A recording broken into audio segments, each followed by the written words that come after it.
Hello বন্ধুরা, আমার এই চ্যানেলটিতে তোমাদের সবাইকে স্বাগত।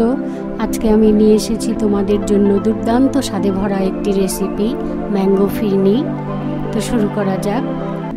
দেখো, আমি একটি কড়ার মধ্যে কিছুটা পরিমাণ দুধ নিয়ে নিয়েছি। এবার এই দুধের মধ্যে আমি দিয়ে দেব পরিমাণ মতো চিনি।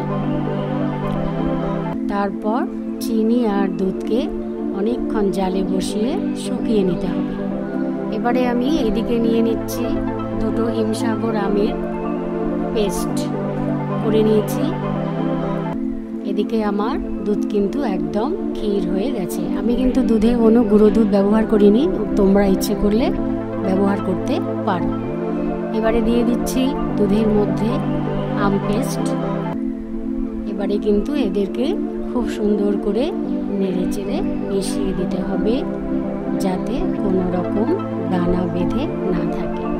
খুব সুন্দর মিশে যাচ্ছে, সম্পূর্ণই মিশে গেছে, আরও একটু শুকিয়েও এসেছে। এইবারে আমি দিয়ে দিচ্ছি কিশমিশ, কিছুটা গুঁড়ো করা কাজু বাদাম, কিছুটা গুঁড়ো করা কাঠবাদাম। এবারে এগুলিকেও কিন্তু খুব সুন্দর করে নেড়ে চেড়ে দিতে হবে। একদম সুন্দর মিশে গেছে, একদম পারফেক্ট হয়েছে, দেখেই মনে হচ্ছে। এবারে আমি একটি পাত্রের মধ্যে নামিয়ে নিচ্ছি। তোমরা কিন্তু এটাকে ম্যাঙ্গো ফিরনি, আবার আম ক্ষীরও কিন্তু বলতে পারো। পাত্রের মধ্যে নামিয়ে নিয়ে কিছুক্ষণ সময় ফ্রিজে রেখে দিলে খুব সুন্দর হবে, খেতে খুব ভালো লাগবে।